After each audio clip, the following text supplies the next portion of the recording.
Oi, pessoal, aqui é a Amanda Piontekowski, do Orientação do Alto, e hoje eu vou responder uma pergunta muito importante para quem está estudando o próprio mapa, para quem está estudando astrologia, começando agora. Eu sempre tive muita dúvida, inclusive, em relação a isso. Qual sistema de casas usar, o que essas coisas de casa, qual casa que os astros estão, né, que é a pergunta que eu vou responder hoje.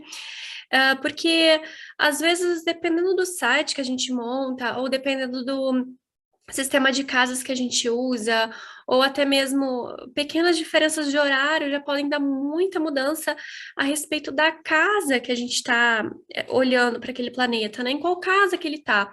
Porque aí quando a gente vai começar a pesquisar, né, o planeta nas casas, vai dar diferença, um Saturno na casa 2 e um Saturno no ascendente. E aí, como é que eu sei, né? E que diferença que isso faz? E como é que eu sei aonde exatamente esse planeta está?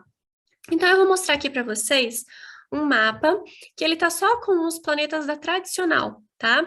Então, talvez não haja tanta dificuldade em identificar, mas uma das principais dificuldades em identificar onde esse planeta está é porque em alguns sites se acumula muitos astros ali em um determinado signo, e aí dá a impressão de que ele está em outro signo e outra casa.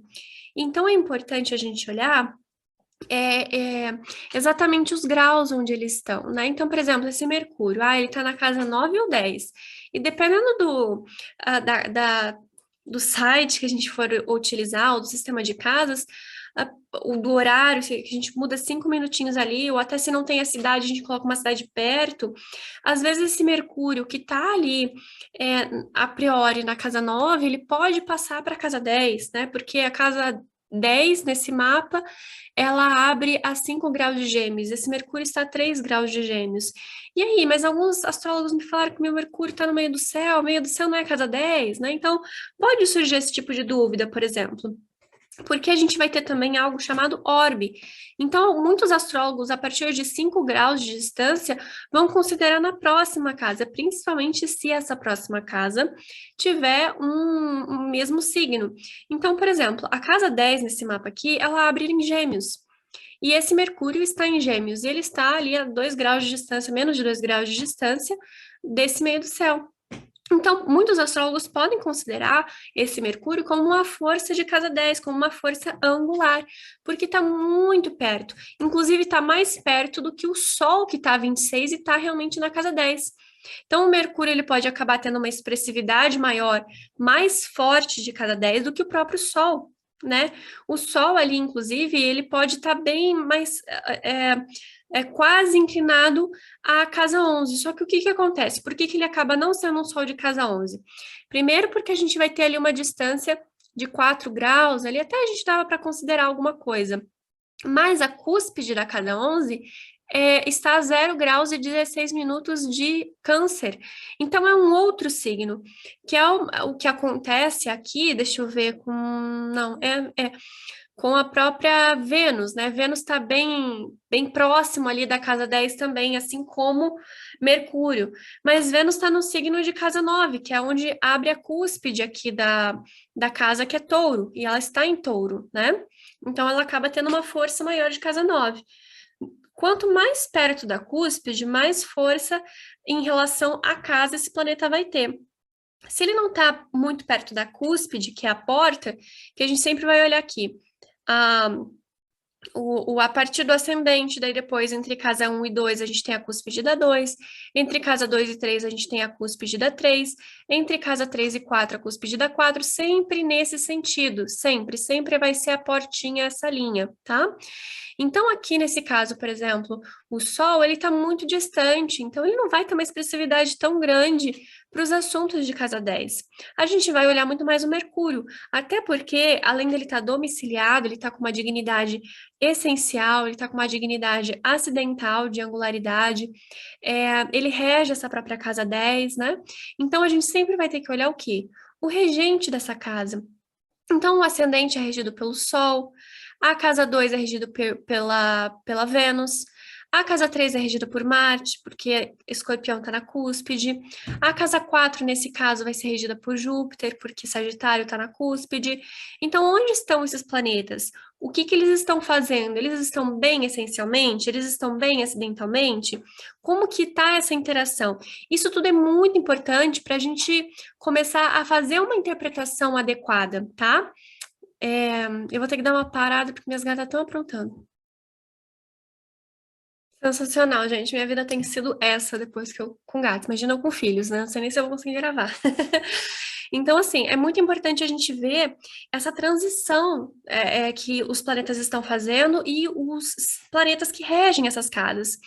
Então, esse Mercúrio, por mais que ele esteja quase praticamente na casa 10, ele ainda vai ter um vislumbrar de casa 9, né?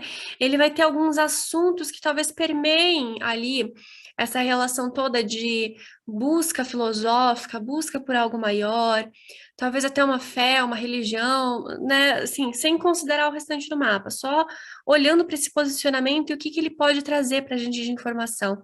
Talvez precise passar ainda por um grande aprendizado para depois começar a verbalizar, a ensinar, né? E ensinar não como um professor simples, de ensino básico, que seria uma coisa de casa 3, mas um professor universitário, um palestrante, um mestre, um doutor, alguém influente, um filósofo, que seria alguma coisa mais jupiterina, né? Olhando só para essa relação ali que a gente está vendo, né? Do próprio posicionamento de Mercúrio. E, e aí a gente tem que lembrar que por mais que o mapa seja uma fotografia, né, um print screen da tela do céu, eles estavam fazendo um movimento. Então, talvez até o mais adequado seria um pequeno GIF, né? Qual que é esse pequeno movimento que eles estão fazendo, né? E, e é sempre importante ver o movimento secundário, que é o movimento em graus. Então, o Mercúrio, depois do grau 3, ele vai para o grau 4, o grau 5. Então, ele vai começar a adentrar a casa 10, né? Então, isso é importante a gente estar olhando. Então, esse movimento de estar entrando nas casas, para qual casa que ele está indo? Ainda mais estão na cúspide, né? Aqui, ó, Saturno. Saturno está a 25 graus de aquário, na cúspide da 7, mas ele ainda está na sexta casa. Mas ali por 1 grau, menos de 1 grau, porque a cúspide da casa 7 está em 26 e 2 de aquário. Então, ele vai ter uma força, um peso ali em relação à casa 7. Derrubar. Muito maior, muito amplo, né? Mas ainda assim não é atuante direto, ele vai ficar como uma sombra ali. Ele vai ficar cobrando uma pessoa responsável, a responsabilidade no casamento, talvez atraindo pessoas mais velhas, ou vendo que relacionamento realmente é uma coisa séria, é uma coisa assim de responsabilidade, de estrutura. Talvez a pessoa acabe se relacionando, casando mais tarde. Então, tudo isso, né, é um assunto de Saturno na 7, mas a expressividade vai variar. E ele está adentrando nessa casa 7, ele está no jardim já dessa casa, né? Então, pode até trazer esses assuntos de 6 para 7. Então, reconhecer que as pessoas não estão a seu serviço, mas elas podem trabalhar em parceria com você, né? É pegar esse significado da casa anterior para a casa seguinte. O que pode ser aprimorado, melhorado, entendido de uma forma melhor. Isso vai ajudando muito na interpretação do mapa. E Saturno também ele próprio rege a casa 7, né? E rege a casa 5, 6 e 7. Então, a gente tem que entender essa movimentação que os astros estão fazendo, qual o planeta que rege essas casas, como é que ele está. A própria casa 8, que a gente tem Júpiter bem ali na cúspide da casa 8, mas quem rege é Marte. Então, essa roupagem marcial vai ficar muito mais forte para Júpiter. Né? Esses assuntos de casa 8, eles vão ter uma pegada muito mais marcial do que jupiterina, mas o Júpiter ainda está evidente pra caramba, porque ele também está perto da cúspide. Muito diferente, por exemplo, de Vênus, que está muito longe da cúspide da 9. E mesmo assim rege também a própria casa. A gente pegou sorte aqui que tem vários planetas domiciliados aqui, né? Então a gente tem Mercúrio, Vênus, Marte e Saturno, que eles estão em domicílio, né? Eles estão em dignidade. Mas aí a gente pode olhar também as recepções, tem muita coisa para a gente observar no mapa, né? E, e talvez você deva se preocupar mais com a questão essencial por enquanto. E ver também é, os dois significados. Então, eu vou ver Saturno na 6, vou ver Saturno na 7, vou pesquisar bastante o que um autor fala, o que o outro autor fala. Por mais que o mapa não seja esse fragmento, talvez essas pequenas doses assim simbólicas ajude a entender melhor o contexto simbólico. Mas quando a gente pega, por exemplo, o que que Saturno significa? O que que a casa 6 significa? O que que a casa 7 significa?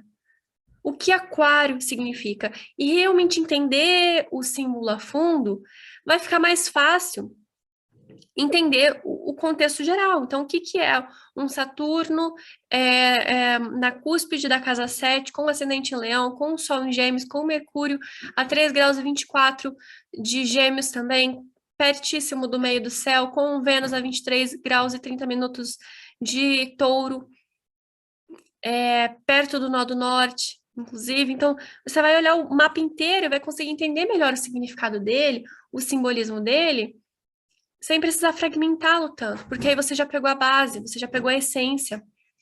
E não vai ficar tudo fragmentado na tua interpretação, vai ficar um contexto geral, algo mais amplo. Mas eu entendo que no começo é muito difícil. Então, tudo bem, monte como se fosse um quebra-cabeça, mas saiba que é muito, muito, muito, muito mais que isso. Até os planetas pessoais na sua essência, eu tenho todos aqui no canal, né? Tem Lua, Mercúrio, Vênus e Marte nos signos. Então, você pode pegar essas partes mais fragmentadas e observar, né? E tem alguns sites também que eles arredondam, tomem muito cuidado, o AstroTheme e o Astro.com, eles arredondam. Então, ali a gente vê, sei lá, Saturno perto da cúspide da 7, talvez ele coloque lá na 7. Se tivesse ali um planeta no grau 29, ele já coloca no grau seguinte, ele arredonda, ele faz esses pequenos ajustes. Tome muito cuidado, porque isso dá diferença. E, inclusive, para astrologia tradicional, medieval, não existe isso que eu estou falando, de o Saturno está entre casa 6 e 7. Não, vai ser mais literal, vai ser mais reto. Está na casa 6, está na casa 6, está na casa 7, está na casa 7. E aí, muitos astrólogos mais antigos, helenísticos principalmente, eles vão utilizar o sistema de casas inteiras. Então, não vai ter nem dúvida, né? Não vai ter nem dúvida enquanto a isso. Mas é importante, eu vejo que é como se a gente traçasse uma linha reta para atravessar o Brasil sem lembrar que tem montanhas, relevo, tem rios, tem cachoeiras, tem muita coisa. A gente vai traçar uma linha reta como se fosse simples assim, e não é. Eu vejo essa importância de usar o Plácido, de usar essa diferença e de ver esse movimento, porque é o movimento que a pessoa vai fazer na vida dela. Então, eu gosto de usar esse sistema, mas eu estou dando essa resposta com base no que eu estudo, no que eu vejo. Eu vejo dessa forma transitória, dessa forma em movimento. Eu vou ver o mapa como um todo. Eu vou ver que ele está transitando ali. Ele está num processo de mudança. Mas mesmo, por exemplo, que eu pegue, sei lá, se o Sol tivesse ali quase na grau 29 de gêmeos, eu não ia falar que ele está em câncer, não. Eu ia falar que ele está com pressa para finalizar ali o que ele tem que finalizar, mas ele ainda está em gêmeos. Saturno, ele ainda está na casa 6, mas ele está indo para a casa 7. Então, essa diferença é muito importante da gente estar entendendo, tá? E por que que eu vejo assim? Porque eu tenho quantos anos? Ai, meu Deus. 7 anos de experiência, 8 anos de experiência analisando mapas. Então, é teste em cima de teste. Se você realmente quer ver o que faz mais sentido para você, você vai ter que testar. E às vezes uma descrição de um site pode ser que não funcione. Mas se você pegar a mesma tentativa de descrição de um Saturno em Aquário em outro site, pode ser que funcione. Porque vai depender de tudo, mas pegue o básico, né? Vá desde o básico para entender melhor. Enfim, já me estendi bastante.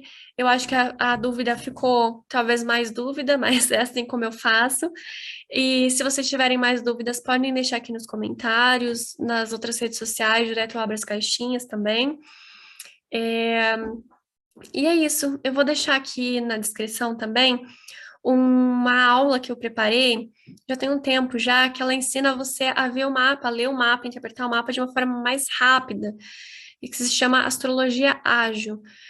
Para quem já entende de astrologia, pode ser útil também, tá? Porque é uma forma de leitura dinâmica, mas ela é principalmente voltada para as pessoas que não sabem muito astrologia e querem saber ler de uma forma rápida, prática, dinâmica e, e sem se aprofundar muito. É uma introdução rápida, é uma aula assim de umas 2 horas e tanto, assim. Enfim, vou ficando por aqui. Não deixe de conferir os outros vídeos como eu comentei aqui no canal, tá? E até a próxima!